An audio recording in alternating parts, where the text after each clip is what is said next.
President Trump's auto tariffs are here, and that means a 25% tariff on all cars that are not made in the United States. If they're made in the United States, there's absolutely no tariff.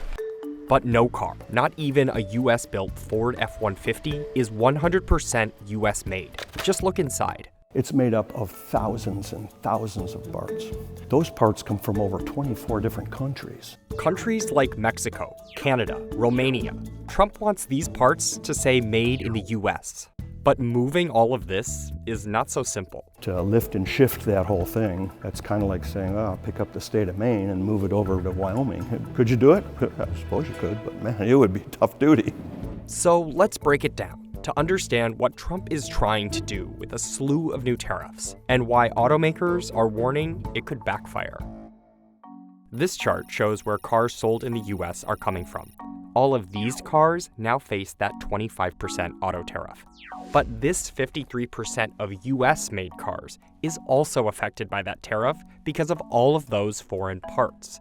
Some of the major components, this is for the Ford F-150. They have an alternator, create current. It's from Mexico. We have half shafts. These deliver torque to the wheels from the driveline. They're from Canada. We have tires, of course, 5 of them.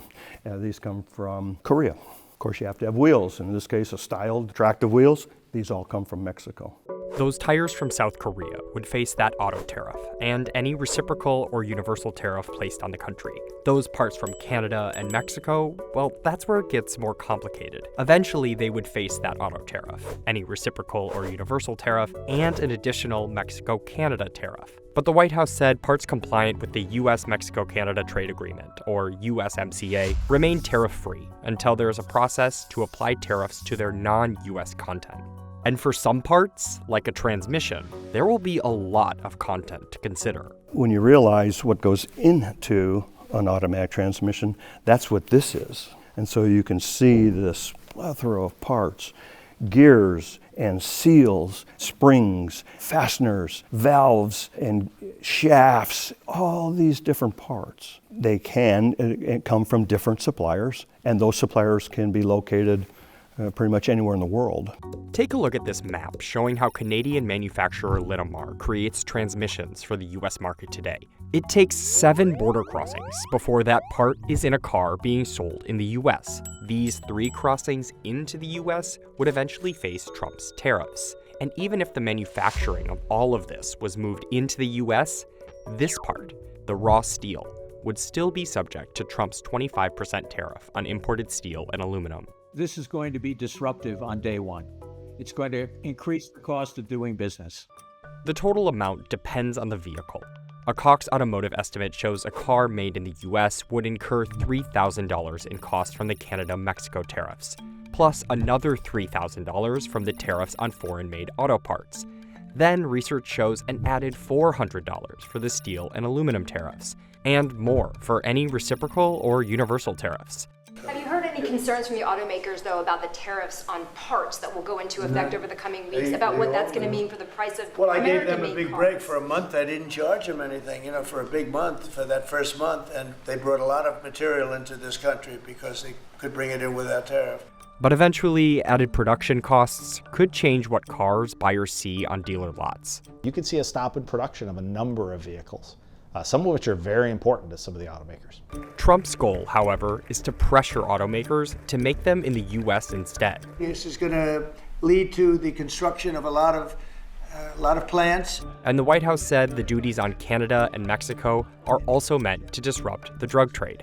We've lost millions of people due to fentanyl. It comes mostly from China, but it comes through Mexico and it comes through Canada.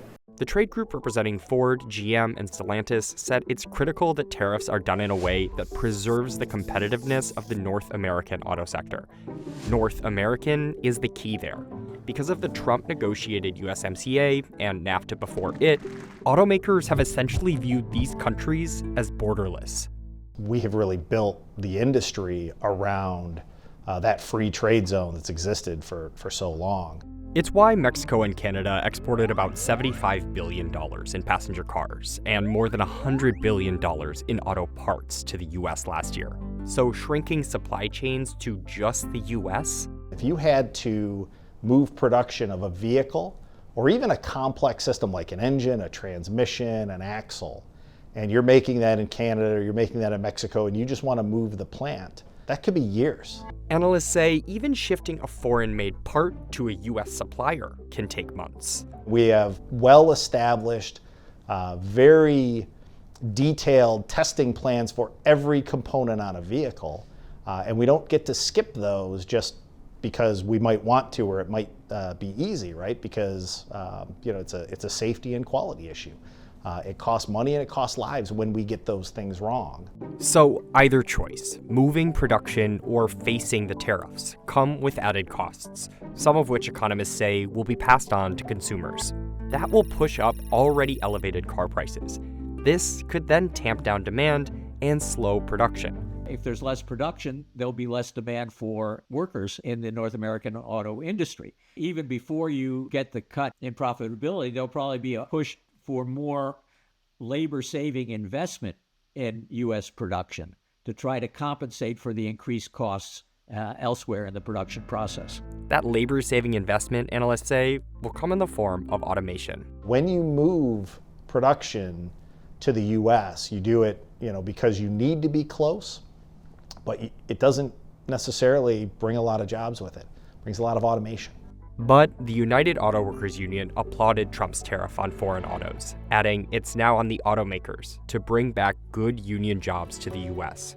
To make investments months or years into the future, automakers need certainty and stability. They want it to be clear what's going to happen, when it's going to happen, and why it's going to happen. But automakers are still waiting for clarity on the extent and application of the various tariffs, especially after the pause and then temporary exemption from the Mexico-Canada tariffs. The uncertainty of whether and how long these tariffs will stick around is creating real dollars waste in terms of warehousing and trucking, and call it soft waste, wasted time, wasted energy, wasted attention that could be better deployed building and designing the next vehicle, the next system. That time spent debating if this alternator should continue to come from Mexico or this crossbeam from Canada is to some a distraction from the larger disruptors in the industry, namely the fast-moving Chinese competition. China is now the world's largest vehicle exporter. Very tumultuous time in the industry, for sure. Things are changing faster than they ever did before. And at the end of the day, you have to remember, it's not the big that eat the small, it's the fast that eat the slow. And so whatever you are, don't be the slowest. Move quickly.